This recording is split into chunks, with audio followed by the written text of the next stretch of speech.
Hello, my name is Charles Helton, and this is my final project for the class.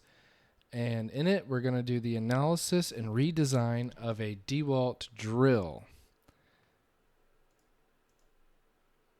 So we're going to do the summary of step 1 for this project. Step 2, we're going to cover goals and designs, and then get to the conclusion.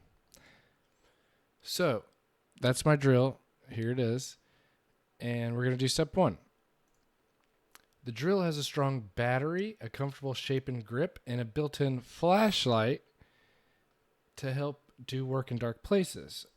These are great features, but we can use some upgrades. So what I was thinking was adding a rail to the top of this where we could attach whatever we want. Other things like laser levels, bubble levels. We could put a GoPro on here if we wanted. Whatever you want. I wanted to put a battery indicator because there's no way of telling where this battery's at until this thing actually just stops working. And I want the grip to be adjustable. So this fits my hand perfect, but some people have much bigger hands than me and some people have smaller hands than me. So I think this should be adjustable grip. And here's a drawing, a sketch I did with everything I just pretty much mentioned. Now we're going to cover step 2, which is for the new design, which is everything I just discussed. So in step 2, we discovered the conceptual model, the steps that a person would take. So the first step is someone's going to pick up the drill. The next step is they're going to have to learn how to turn it on and use it.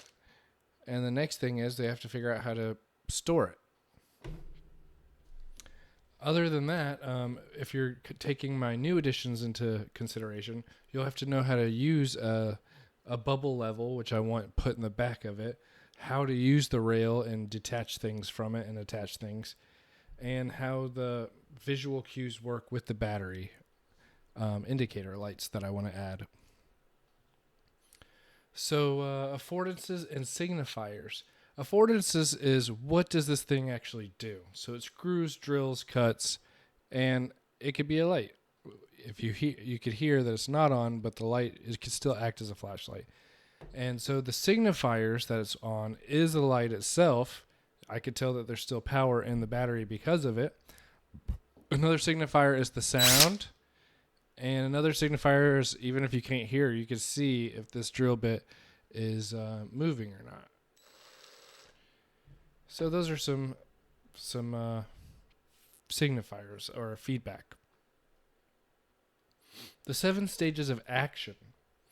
So the goal formation is you want this thing to do its job, drill and screw, and I want the new model to be better at the original model at doing that. So planning is I want to, attach the rail, attach the level, and so on. Execution, that's talking about how do you execute using the new tool, and that's simply by squeezing it and getting to work. Perception of the system state. You can perceive the state, whether it's making sound or not. The interpretation of the state. The user will interpret the state as either on or off, whether it's making sound or not, essentially. Evaluation. You're achieving that goal if the drill spins. If it's not spinning, you haven't achieved your goal. Error handling.